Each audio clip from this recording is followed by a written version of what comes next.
ավելի վաղ է ցույցում տվել հեծով զբաղվել։ 25-ից մայիսի, մայիսի 25-ից։ Այո։ Այսինքն ավելի վաղ էր տրվել ցույցում հակասահմանադրական գործողություններ կատարել։ Հեծը տեղյակ է եղել, թե իրենց ինչ է սպասվում, դրա Հասկանում եմ, այսինքն հեծի վերաբերյալ գործողությունների խոստում է տվել, որը ընդհանրապես օրենքի եւ սահմանադրականության հետ կապ չունի, բայց իրավական պաշտպանվածության մեխանիզմները կարծում եմ դուք նաեւ մամուլով տեղեկացաք դրա մասին, միջազգային իրավական պաշտպանության մեխանիզմները, այդ թվում արբիտրաժային մեխանիզմները, այդ պայմաններում Սամվել Կարապետյանի մոտ ինչ մտահոգություն պետք է առաջացած լինի։ Այսինքն լավ, գոնե եկեք այսպես նայենք, հա, հարցին։ Նիկոլ Փաշինյանի կողմից որևէ արտահայտություն չի կատարվել եկեղեցու մասին, որևէ միջամտություն տեղի չի ունեցել, մենք բոլորս չենք տեսել ինչպես են հարյուրավոր իրավապահները մուտք գործում վեհարան, բայց չգիտես ինչի Սամվել Կարապետյանը հեծի համար անհանգիստ լինելով հայտարարություն է անում։ Գիտեք, ամեն ինչի շուրջ մենք միշտ կարող ենք նաև աբսուրդի կանխավարկածով։ Կարող։ Գիտեք, վերջին տարիների ընթացքում դա էլ որոշակի մարտավարություն է, ես հասկանում եմ։ Քաղաքական իշխանությունների կողմից դա հաճախ է կատարվում։ Այսինքն ամեն ինչի վերաբերյալ փորձել մի հատ աբսուրդային հակափաստարկ բերել եւ համառորեն դրան հավատալու փորձեր կատարել։ Բայց եկեք իրար հետ մենք կարող ենք այդ պարզ վարժությունը կատարել։ Մայր աթոռի նկատմամբ միջամտություն է տեղի ունենում, որը Մայր աթոռի ամենախոշոր բարերարների կողմից խիստ քննադատության է արժանանում։ Եվ դրա համար պետք է քրեական հետապնդում լինի։ Ես կասեմ հակառակը, իրենց պետք էր ամեն կերպ Սամվել Կարապետյանին մեկուսացնել, այ որպեսզի հեծի հետ կապված կատարեն են գործողությունները, որոնք կատարում են, բայց այդ մասով էլ եմ ուզում մի բան ասել։ Ես մեծ հույս ունեմ, որ իսկապես այդ պատասխանատվությունը իրենց գործողությունների քաղաքական պատասխանատուները գիտակցում են։ Ես տեսա, որ նախագիծը ներկայացնում էր Վլադիմիր Վարդանյանը, մասնագիտությամբ իրավաբան, գիտությունների թեկնածու, միջազգային իրավունքի ոլորտում առավել քան մասնագիտացած։ Ես վստահ եմ, պարոն Վարդանյանը շատ լավ գիտակցում է այս գործողությունների արդյունքում։ Եթե ի վերջո այդ իրավունքի միջամտությունը տեղի ունենա, ձեռնպահ չմնան այդ իրավունքի միջամտությունից, պատասխանատվությունը կրելու ենք բոլորս, որովհետև Հայաստանի Հանրապետությունն է պատասխանատվության ենթարկվում։ Սամվել Կարապետյանն ասաց թքած ունեն իրենց վրա, իրենց հեծի վրա են։ Հիմա դուք ասում եք կանոնավորեն, որ հեծը վերցնեն։ Այ այստեղ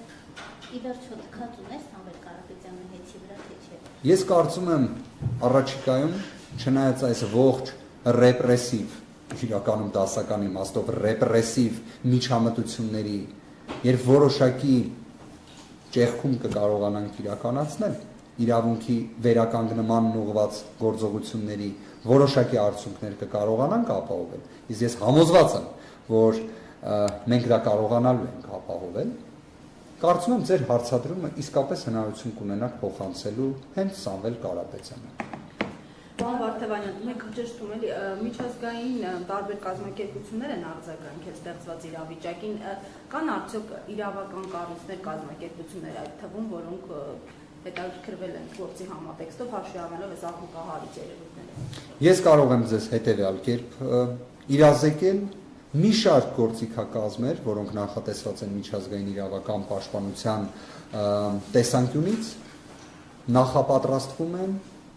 որոշակի իմաստով իրացվում են եւ իրացվելու են։ Վստահ եղեք, այսինքն մենք ունենք մարդու իրավունքների պաշտպանության միջազգային տեսանկյունից համալիր մի քանի հնարավոր գործողություններ, բոլորը կատարվելու են, անխտիր։ Հավելյալ իհարկե իրազեկում կտրամադրենք։ Իսկ հաշվի առնելով հանգամանքը, որ Սամվել Կարապետյանը հանդիսանում է ռուսական դաշնության քաղաքացի, եւ դրանից ելնելով Ռուսաստանը բազմիցս նաեւ իր այսպես ասած դիրքորոշումն է հայտնել Սամվել Կարապետյանի շրջանի մեծօրինաչափությունների հետ կապված,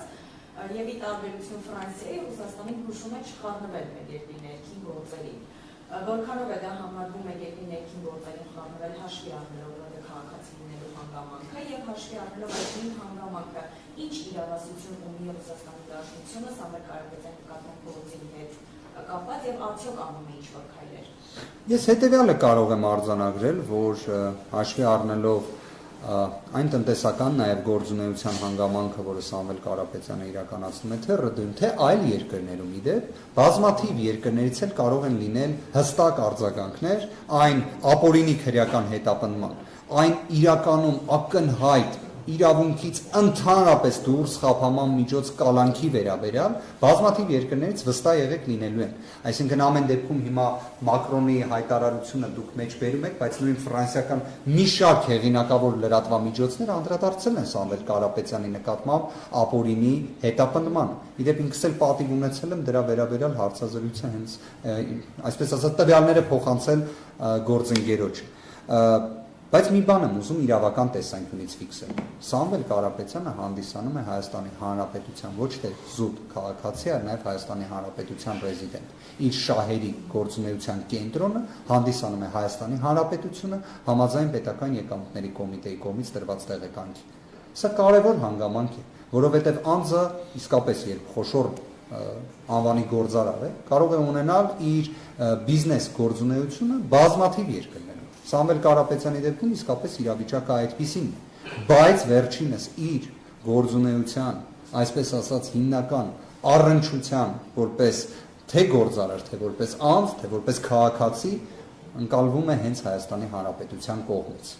Սա կարևոր հանգամանք է, իսկ այն որ եկեք սա էլ հաշվի առնենք, այս քրեական հետապնդումը հաշվի առնելով իր աղմկահարույց բնույթը, հաշվի առնելով դրան սկիզբը առնող Facebook-յան արդարադատությունը իսկապես բավականին դիպուկ եզրույթ է հանդիսանում, Հայաստանի Հանրապետության միջազգային հեղինակության եւ վարկանիշի տեսանկյունից էլ է մեզ վնաս տալու։ Եվ դրա համար իդեպ վստահ եղեք որևէ մեկը շահագրգռված չէ։ Այդ թվում հենց Սամվել Կարապետյանն էլ բնավ շահագրգռված չէ, որ Հայաստանի Հանրապետության վարկանիշը նման անկում ապրի։ Իսկ դա իրականությունն է, ուզենք թե չուզենք, քանի որ պետության, այսպես ասած, մի քանի պաշտոնյաների գործողությունների արդյունքում հետևանքները կրում է Հայաստանի Հանրապետությունը։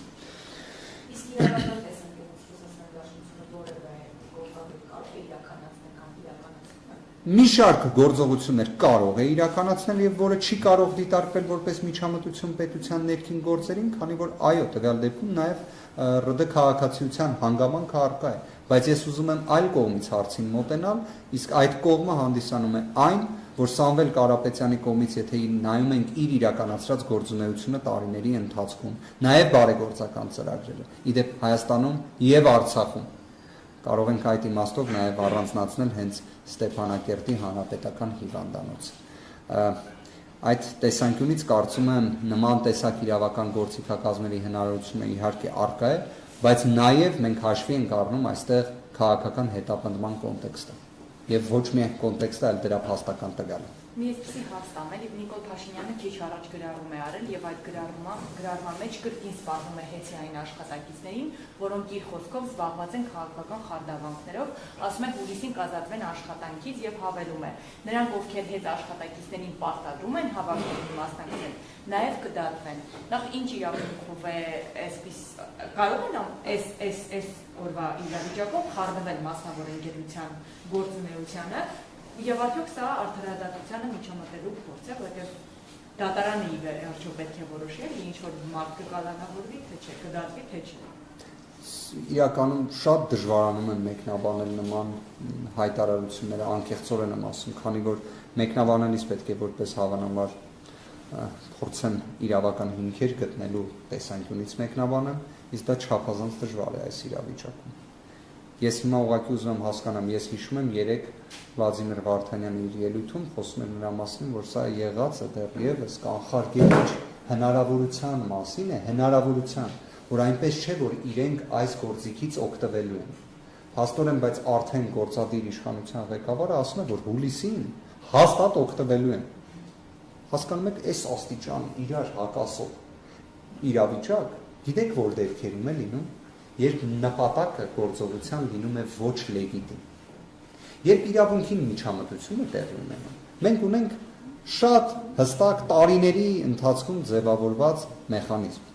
Այդ միջամտությունը պետք է լինի պիտանի, պետք է լինի անհրաժեշտ եւ պետք է լինի համարժեք, միաժամանակ հետապնդելով լեգիտիմ նպատակ։ Հիմա տվյալ դեպքում այնինչ տեղի է ունենում հեծի նկատմամբ